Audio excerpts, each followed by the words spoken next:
Hello, everybody. How's it going? Welcome back to the study streams. My name's Chris. This channel is Didactics Live. I do study streams on this channel from Sunday through Thursday at usually 2 or 3:30, and I usually go for 2 to 3 hours. Welcome. Welcome if anybody here is new or a returning viewer. Looks like my live turnout is a lot lower than usual, but that's okay. I'm experimenting with new schedules, so we'll see if this ends up working out better for more people, or if just more new people end up coming to these because of the timing. So just for some context, I originally had Monday through Friday as my normal stream schedule, but now it's Sunday through Thursday just because I feel like it's more useful for people if the day after the stream there's actual potential for work to be due, as opposed to, say, like a Friday night where the next day is Saturday. So hopefully there's a lot of people trying to finish up work for Monday that end up popping into the stream. That would be nice. Anyways, yeah, to just go over quickly what this stream is about. Well, the way this works is that there are 2 to 3 Pomodoro sessions of about 50 minutes each with 10-minute breaks after them. During those 10-minute breaks, I go through some healthy habits that remind you to rest your eyes and remind you to get up and walk around, which are two things that I feel like a lot of people, when they're trying to work or study intensely on something, totally forget. And also it's something that we forget during our free time, but I can't really influence that as much as I can with this studying habits using this study stream. Anyways, today will be a 2-hour session, so 2 Pomodoros with 10-minute breaks after them. And yeah, so some basic tips that I always give at the beginning of these include first, specifically describing what you want to get done over this given work session and seeing if you can publicly announce that in some way.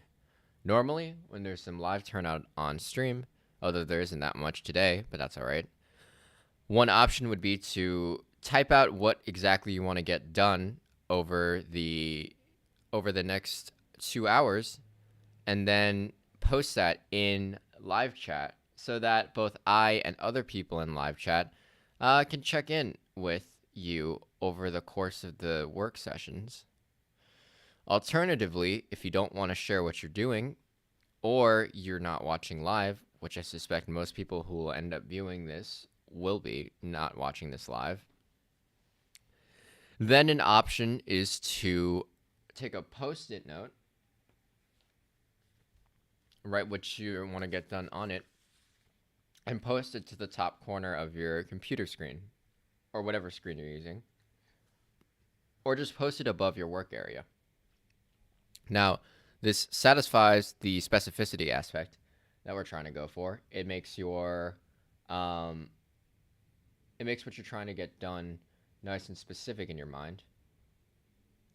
But on the downside, it may not be as strong as a form of public accountability, just because it's only going to be a strong form of public accountability if wherever you're working has other people in it. So if you're quarantined at home, maybe you have family members who can walk by and see that you have an objective posted and you have a computer screen with either stuff related to that objective or not related to that objective. And then that could be a pretty good social accountability. Ideally, this is more done for like a library setting where people you don't know, people who could judge you pretty harshly, can see what you're trying to get done and what's on your computer screen as you're working. That is more ideal. Just, that's a more ideal circumstance for promoting good accountability and whatnot. But yeah, those are some options for that piece of advice. Another thing to consider as we get set up is to shift your environment to be nice and conducive to whatever you're working on. So that means closing all programs and tabs that aren't related to what you're working on, just to keep those distractions out of sight and out of mind. And that means opening and preparing the programs and tabs that you do need in order to get ready to work. So if you need to set up some sort of workspace, say it's like an art project and you need some art programs opened up, you should probably open them up now and get them set up now, and get them set up now so that as soon as the timer starts for our work session, you can immediately get to work. That is the idea that we're going for. Yeah. So, I guess another thing too is to think about this in a physical context. So if you work better in a more quiet environment, maybe turning off things that make distracting noises, preemptively closing doors, and whatnot might be a good idea as well. Maybe telling others that you are working for the next 2 hours as well. Basically, you want to prepare ahead of time for anything that could be a distraction. You want to add friction to it so it's less possible that it will distract you and you'll act on that distraction. And anything related to your work, you want to make as frictionless as possible so that it's easy, super easy to get to work as soon as the timer starts. Those are basically the general ideas of editing your environment. Oh, wait, I'm also noticing that I actually forgot to set up part of my background with like a bit of a background light to just make sure my outline stands out. So really quickly, before we start, I'm going to add that, and then we're going to get started with our first session. So while I'm setting that up, hopefully you can set up your work environment, if you haven't already, to, again, add friction to distractions and make what you want to work on as frictionless as possible. Anyways, I will be back in about 2 minutes, and then we'll get started on our first session.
All right, that's a little bit better. Hopefully that separates me out from the background a bit better. Oh, that backlight, I don't know about that one though. It's a little bit distracting. Here, actually, I'll try turning that off. Give me a second.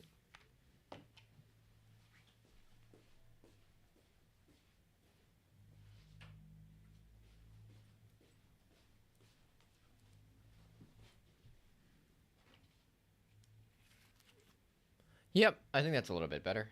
Um, anyways, yeah, so hopefully that diversion on my part has given you enough time to get yourself situated and your environment ready to get to work.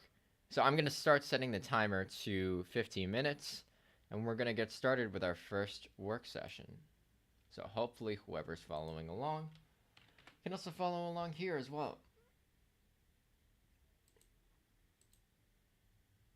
All right, 15 minutes is set. Let me just test the music is all good. Are we getting signal? We are. All right. And let me just check the ding. Ding is good. Getting signal. All right, all right, all right. So, yeah, we should be ready to go right now. So, hopefully you're all set up and ready to go along with me. And we can get started. Yeah. So, I'm going to start the timer, and I'm going to start the music and turn off the break time overlay, and we're going to get started with our first work session. So we'll be going for 50 minutes of focused work before a 10-minute break. And yeah, good luck to everybody. I will see you all on the other side of this first session then. Yeah, hope it's productive. I'll see you in 50 minutes.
Okay, that is the first session done. So, what I like to do to sort of begin these break sessions is to encourage everybody to find an object that is about 6 to 7 meters away or farther. The reason for this is that we are going to be staring at that object for about 1 minute in order to rest our eyes. So again, that object has to be 6 to 7 meters away or farther and safe to look at so that we can stare at it. So if you're watching and you don't have an object that you normally look at while watching these streams, or you're watching these for the first time, then please go ahead and find that object. In my case, I'm looking at actually the building across the street behind this camera out the window. Yeah, it's definitely 6 to 7 meters away or farther, and it's definitely safe to look at. So it usually is my go-to for this eye rest habit. While we're doing that, I'm going to quickly set up the 1 minute timer we're going to use.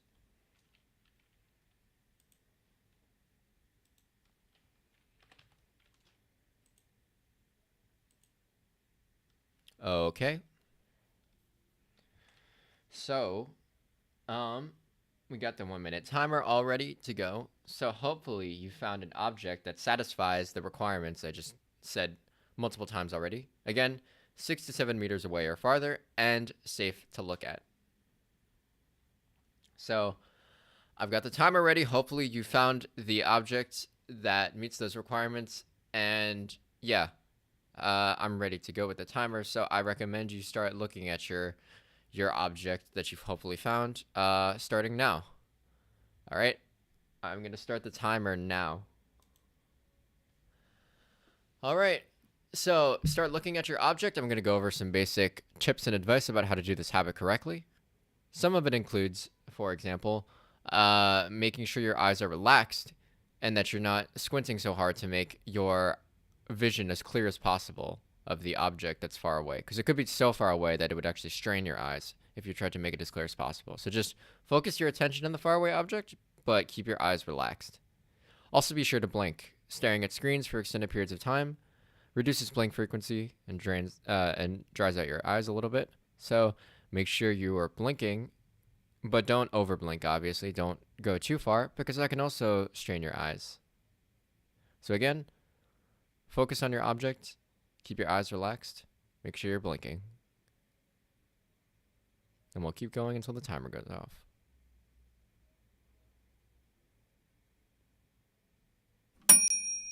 There we go. That should be our 1 minute done. Let's give ourselves a nice 8 more minutes of actual break time. So this is the part where I normally engage with stream chat whenever it's people are tuned in, but obviously today's a bit of a slower day in terms of turnout, unfortunately. That's all right though. I don't mind. Yeah. So I guess without any additional help from live chat, then I guess I'll just chill out, talk about how my session is going right now. So my first session of my econ review, I am doing a practice econ exam. And this is actually not the most optimal way. The way I'm doing it right now is not the most optimal way to use a practice exam. The most optimal way to do a practice exam is to simulate the test environments almost as exactly as possible, so that when you encounter the actual test environment, you're not thrown off by anything, and none of the environmental cues sort of interfere with the cues you've implicitly developed while reviewing. In my case, I'm not doing this correctly because I'm doing it on stream. So that means I have this like 10-minute interrupt where I just stop and like turn to a camera and start talking. But that obviously won't happen in the actual exam. So this is actually a pretty inefficient way of using my practice exam. Nonetheless, the practice exam itself is super helpful, just because review prompts, and review questions are super, super helpful. They're overall really, really good for active recall and instilling knowledge by practicing the thing you want to apply the knowledge for, which is in fact one of a seriously important aspect of learning something, the directness of how you learn it. There's no better practice for doing something than just straight up just doing it and like messing up, but like figuring out how you messed up. Sometimes you got to practice like more fundamental skills to build up to the actual act of doing stuff. So, for example, a lot of sports, they do require some technique involved. So, breaking down techniques is useful in that case because they all add up to you being able to adequately like start just like playing games. But at the end of the day, like the actual playing of the games is probably the best possible practice for playing games in a competitive environment, whether it's sports or whatever context of sports we're using here. Just because like the specific exercises isolate very specific aspects of the game, but putting all those applying all those aspects together only happens when you actually do the game. So practicing the game is ultimately the part of practice where you actually incorporate everything together. So even if you need specific practice in specific techniques, the only context where you sufficiently connect all of those together in a way that's useful for the competitive game are practice games. And just like that, the same thing is true about tests. The only way you prepare for a test like well is to basically take practice tests in very similar environments to the actual test that you're going to take. That way, you get used to the test environment, you get used to all the different pressures, you get used to applying the techniques in the exact correct contexts. And obviously, just like sports, you do need drilling in very specific areas that you're weak on, because those all contribute to the final connection of all the techniques. But again, you still need to practice connecting all the techniques in a context that's nearly identical to the context you'll be applying it to. And that's actually true for every single skill and every really subject field. Yeah, I mean, like, like for example, to be an expert in a field, you need to just contribute to that field. You need to basically like you can't even in a theoretical context. The only way you become an expert in theory in some theoretical field is to just add to the theoretical field, like apply the theoretical field and expand it. So yeah, I mean that's just a concept that's really true about a lot of things that you learn in life. And it's something to keep in mind when you're trying to learn something.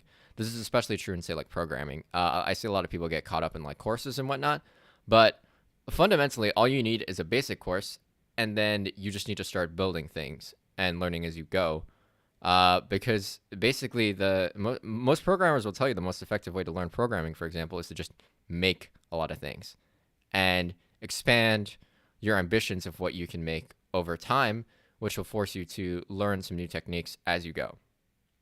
Anyway, I've been rambling for a lot, but I should probably encourage everyone to get up and take a break and walk around. So perhaps 8 minutes is a bit too short. I'm going to set like a 3-minute timer, actually, so that we have 3 minutes to get up and walk around, maybe use the bathroom, maybe get some water. And then after that, I'll spend like 30 seconds to a minute resolving the overlay to keep track of our progress. And then we'll get back to our second session of work, and then we'll wrap up. So I'm going to pause this timer and set this to 3 minutes. And yeah, I'll rejoin you when the bell goes off, and we'll update the overlay and go on to our second session. Hopefully you found that rambling pretty useful. I really hope you do. And yeah, I'll be back.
All right, now let's quickly update the overlay before we continue on to our second session.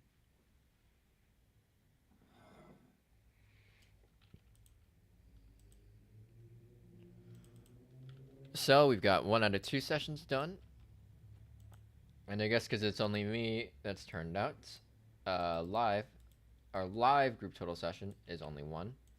Again, all good with that. Hopefully there's at least some VOD viewers who are watching this after the fact that, still are working along with me. All right, so that should be us done updating our overlay. I'm going to set up our timer for 50 minutes, and we're going to get ourselves nice and situated for our second session. All right, cool. We got the 15 minutes all good. Let me also reset the music track back to the beginning.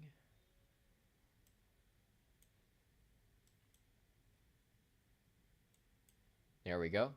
All right, so that track is nice and reset. Yeah, hopefully we're all good and all ready to go then. Hopefully you yourself are nice and reoriented back towards your workspace. Hopefully you're nice and settled in. And yeah, I think we can get ready and get started with our second session. So I'm gonna turn off the break time elements just so we know we're back in work time, and I'm gonna start the timer and the music, and we're gonna get going. So good luck to everyone still following. Hopefully your second session is nice and productive. And yeah, I'll see you on the other side of this second session.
Okay, that is our second session done.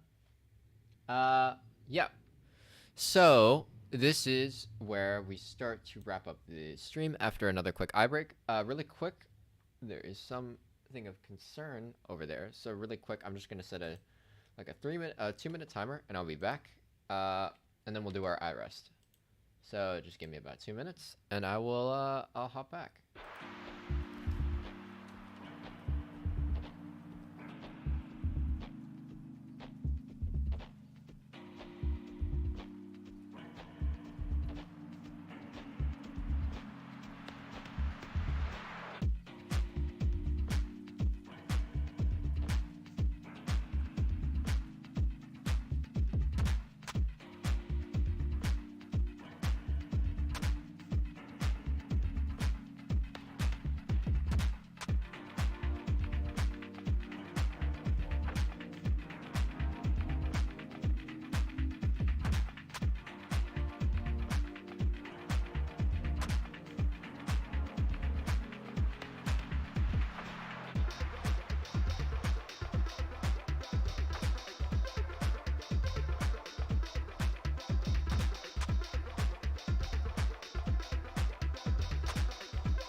Apologies about that, everyone. I had to address something really quick. But anyways, yeah. So that's the second session done, which means we can wrap things up with our second eye rest session, and then we'll just wrap up the stream with my usual productivity tip. So let me set the timer back to 1 minute. Hopefully you still have your same object that you can look at for the eye rest. Hold on. There we go. So, yep, hopefully you can look at your same object. I still have mine, the building across the street. If not, please find another object that can replace it. Again, the object has to be 6 to 7 meters away or farther, And the object has to be safe to look at, so no looking at the sun. I know I probably don't have to give that disclaimer, but it's also the internet, so I definitely do have to give that disclaimer. Gotta love the internet. Anyways, yeah.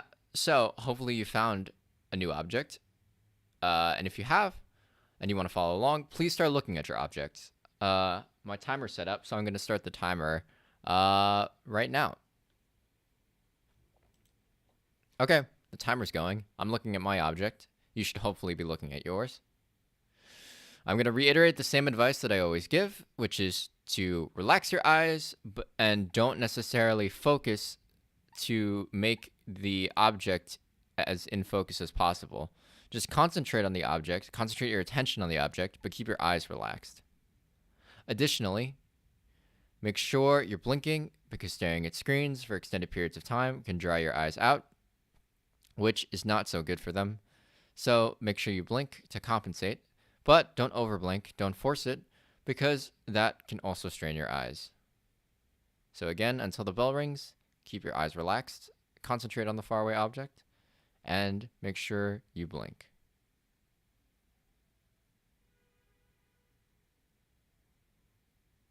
Keep looking. Bell should ring shortly. There we go. All right. So let's quickly update the overlay and wrap up the stream. By the way, in terms of how my second session went awesome. I finished the practice exam I wanted to finish in the 2 hours. And yeah, this is just a really good example of an ideal session where my task was specifically constrained to taking to the point where 2 hours is definitely enough time to finish it. Yeah, like a realistic, I guess, task for these sessions that will probably require a little less than what you have available to you, but is not significantly less than what you have available to you at all, is sort of that like weird balance point that you sort of have to meet. Because if you come into these sessions expecting to get many things done, you often won't. And sometimes that can be pretty distracting and demoralizing when you don't. So having realistic expectations, but also expectations that aren't super lax, such that you slack off most of the time, thinking you don't need to work hard to get things done, is also a problem too. I'll get into that after I update the overlay. So that's 2 out of 2 sessions completed. 2 out of 2, wrong button. And that is live total of 2, since no one else is tuned in right now. All right, cool. So yeah, I guess that's sort of the productivity tip I might want to get into today. So in terms of these sessions, these 2 to 3 hour sessions, it's good to constrain what you want to get done to like a very narrow objective, maybe 2 objectives, just because being more constrained allows you to concentrate more and more efficiently get done what you intended to get done. At the same time, you don't want to just do a task that takes like 20 minutes during these 2 hour sessions, because most likely what's going to happen is that you're gonna procrastinate and distract yourself, telling yourself that you only need 20 minutes so you can just wait through 1 hour and 40 minutes of this study stream before you have to start working. Realistically, what you should aim for is a constrained task that takes a little less, that you expect to take a little less than the length of this stream, that you could comfortably finish in the length of this stream, but that if, say, like, the stream were like 20 to 30 minutes shorter, would be a very tight completion. So that sort of constrains it into what you can realistically get done, but it also shouldn't be comfortable enough such that you feel like you have permission to distract yourself for a little bit before actually starting to get to work. It's a weird balance point to figure out for sure. I struggle with it constantly. A lot of times I'm working on stuff where there's no way I can finish what I'm trying to accomplish, what I intend to accomplish initially by the time the stream is over, especially because I'm managing the stream at the same time. But it's something to strive for for sure. That balance point between uh, doability but also difficulty. Just like that balance point where it's challenging, so you have to engage yourself, but it's still doable that you can definitely get it done in the actual work time. And yeah, I guess my tip is like for future sessions, definitely strive to accomplish that, finding that balance point in what you intend to get done during each of these streams. Anyways, yeah, that I think wraps it up for today. It looks like Sunday stream wasn't too popular either. I may have to cut down the actual stream times then. If a Sunday night stream isn't popular either, I would have assumed that there would be a lot of people come Sunday night who had like work due on Monday, who would have tuned in, but apparently not. It also could be a YouTube algorithm thing. Live streams, especially early on, don't tend to do well just because click-through rate is really, really bad. And people definitely drop off before watching a large portion of the video. So, you know, I'll have to work around that. And it's actually for that reason why I'm starting a separate channel for my actual videos, because segmenting those two can allow the videos to thrive even if the live streams do not. And I can still use the live streams to funnel people. I can still use each channel to funnel audiences between them and vice versa.